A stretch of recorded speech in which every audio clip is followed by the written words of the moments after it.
Hi అండి, welcome to our channel. క్రిస్పీగా దోశ ఎలా చేసుకోవాలో ఇప్పుడు చూపిస్తాను, చూసేయండి. ఇక ఒక కొలత గ్లాస్ తీసుకోండి. దాంతో ఒక 6 గ్లాసులు వాటర్ ఈ రైస్ని వేసుకోండి. 6 గ్లాసులకి 1 గ్లాసు మినపప్పు వేసుకోండి. ఇవి బేడలు కాబట్టి 1 కప్పు వేసుకున్నాను. మినప గుండ్లు అయితే మాత్రం మీరు ఒక 3/4% వేసుకోండి, గ్లాస్కి సరిపోతుంది. ఇప్పుడు క్రిస్పీగా వచ్చేదానికోసం 1 స్పూను శనగపప్పు వేసుకోండి. ఓన్లీ 1 టేబుల్ స్పూన్ శనగపప్పు అండ్ 1 టేబుల్ స్పూన్ మెంతులు వేసుకోండి.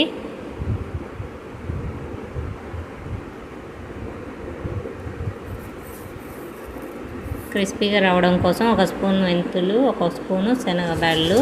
తర్వాత ఇవి బొరుగులు అండి, మా సైడ్ బొరుగులు అంటారు, వైజాగ్ సైడ్ వాళ్ళు అయితే మరమరాలు అంటారు. వీటిని దీంతో ఒక 3 గ్లాసెస్ వేసుకోండి. సేమ్ రైస్ ఏ క్వాంటిటీతో గ్లాస్ అయితే తీసుకున్నామో అలాంటి గ్లాస్తోనే మళ్ళీ ఒక 3 గ్లాసులు ఇలాంటి తీసుకోండి. దీని బదులు అటుకులైనా వేసుకోవచ్చు, లేదంటే రైస్ అయినా వేసుకోవచ్చు. నేనైతే ఇది వేసుకుంటాను. ఇలా బియ్యాన్ని వాటర్లో బాగా కడిగేసి 4-5 టైమ్స్ బాగా వాష్ చేసుకోండి. తర్వాత వాటిని అలా 6 to 7 hours అలా నాననివ్వండి.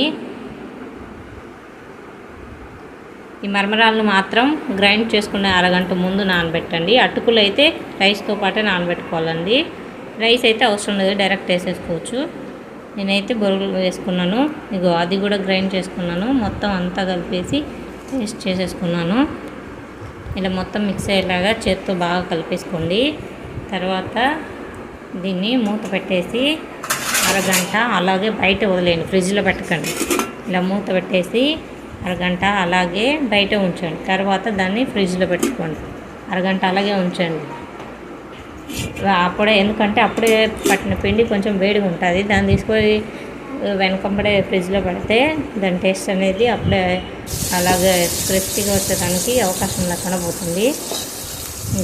నెక్స్ట్ డే మార్నింగ్ ఇలా దాన్ని ఓవర్ నైట్ అలాగే ఉంచేయండి ఫ్రిడ్జ్లో. మరి పొద్దున్న ఒక అరగంట ముందు తీసి బయట పెట్టుకొని ఇలా వేసుకోండి. ఇలా అన్నమాట. ఇలా వేసుకున్న తర్వాత వెనకంబడే ఆయిల్ వేయకండి.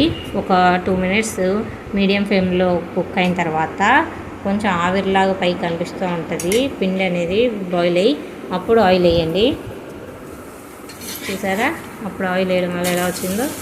ఇప్పుడు రెండో వైపు కూడా తిరిగేసి ఆయిల్ అప్లై చేయండి.